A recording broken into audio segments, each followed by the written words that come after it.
We have Ed Scruggs, who is running for District 8, Austin City Council. He's one of 5 candidates, and from what I can read of his answers to these questionnaires, a very solidly environmental candidate. Thank you very much. Well, thank you. And I want to find out more about your vision for Austin, what you want to do as an elected official, and we'll cover a few different topics. Sure. So first, why don't you just say why you're running and a little bit about your environmental vision for where we need to head.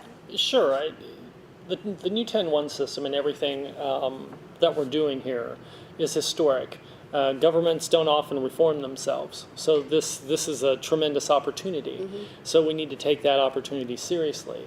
And I think Southwest Austin and District 8 for quite some time has felt it hasn't had a voice at City Hall. Right. So we're going to have a voice now.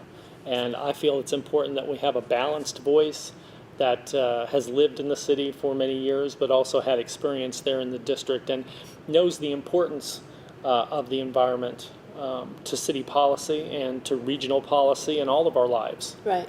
We have Barton Springs is in your district, correct? Yes, and that's some people are unaware of that District 8 runs from basically the county line in the far south all the way up Mopac, has the Wildflower Center, has mm-hmm. the Barton Creek Green Belt, has Barton Springs and Zilker Park in it. So we have the natural wonders of Austin.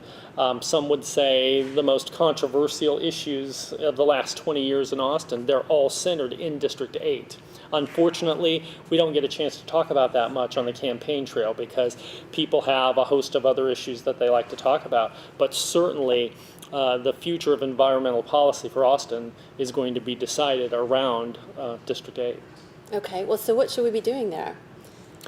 I think many of the things we've done over the years are good.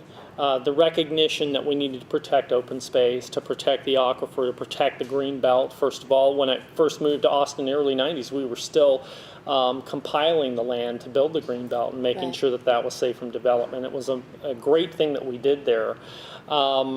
We should continue along that line, but also recognize that the pressure to develop in District 8, especially on the south end, is only going to continue to grow because the people keep coming. Right. Where are they going to go, and how are we going to accommodate that? I think that's the big upcoming battle in the district, is trying to come up with environmentally sensitive ways to take care of these folks and house them and move people around and still not trample on the environment. Right. So SH45, that battle's in your backyard as well, yes, right? It's a mile from my house. 45 would connect to South Mopac 1 mile from my house.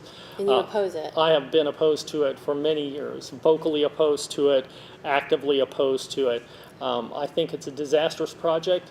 Why is that? Well, it's from a traffic planning perspective, it's a nightmare.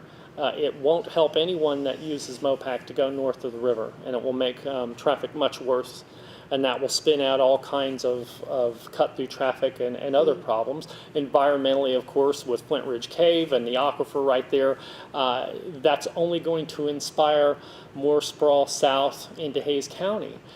Some people would argue, well, that's going to happen anyway.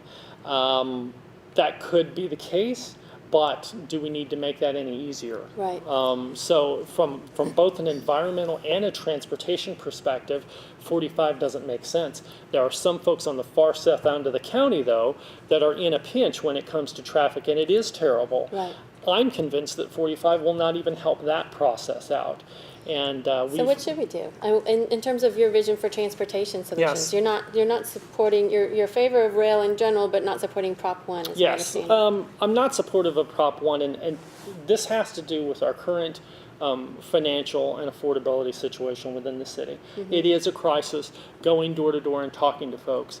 People are being priced out of their homes. The tax rate increases combined with just the general cost of living. I've talked to many people in my district that you would say are middle class to upper middle class that are having to sell their homes. And they're selling them earlier than they wanted to, and they feel pressure to either pay up down the line or cash out now. So we've got that issue. So what do we do about it? Well, the timing of the rail proposal is not the best. Also, the proposed route, it could do more to handle more people than the route as proposed. Ultimately, we do need a transit system at some point. in my district down in the far southwest end, though, commuting is a horrible problem. And Project Connect just does not handle that. It doesn't address it yet. Is there even a park and ride projected to be there or anything? They have a park and ride which has moved multiple times in the last few years. It was outside the Y, then inside the Y. Then there wasn't one for a while. Now there's one at ACC, but it's not a secure large park and ride that you would need. I think we need more than one. 2 to 3 in the south end, with express buses that go direct to downtown or UT. People would ride them in that case, and I think that's where we should go. Okay, I want to touch on a few things that you said were interesting. We must use code to require upgrades in energy efficiency, including increased insulation, ridge vents, and even rooftop solar. You're a fan of solar and want to see it all over. Say more about that. Well, my goal, and it's an ambitious goal, is I would like to see solar panels on the roof of every school, library, and public office building. That's something that we should be able to do through policy. And as we've seen in Austin, through our policy initiatives, we can influence the industry in the future. That would also save, for example, AISD money, and it would save us on electricity as well. It's getting there and getting to that process. It's an investment, but it's worth it. And when people see those solar panels on our public buildings, that's showing true leadership, and I think that's where we should head. And that fits with your vision that everything we build should be as close to net zero energy and water, I'm assuming you're saying? Yes. Say more about that. Well, net zero energy for government construction should be an absolute, and I don't understand why it wouldn't be, but we obviously should be moving more towards that direction and doing what we can on the energy side, which we've been moving that direction, but also on the water side, because our water resources continue to dwindle. I don't think that climate change is going to resolve itself anytime soon. We might have a wet year or two when it comes to relief of the drought, but from my experience, we'll just go right back into it again. If we want to, people often talk about the price of development and how do you measure the future price of development. One way you can do that is what is the impact on the water supply? And this will take some work and some research, of course, but to try to ascertain what is the impact on the water supply of this development and how can we lessen that impact? And what can we do through a host of measures of rainwater reclamation and use of gray water and so forth and so on. And Austin has a real opportunity to be a leader in this field in ways that can change the entire Southwest and the way that we deal with climate change and the effects of drought. Great. Thank you so much. Thank you very much. I appreciate the opportunity. Absolutely. Thanks for being here.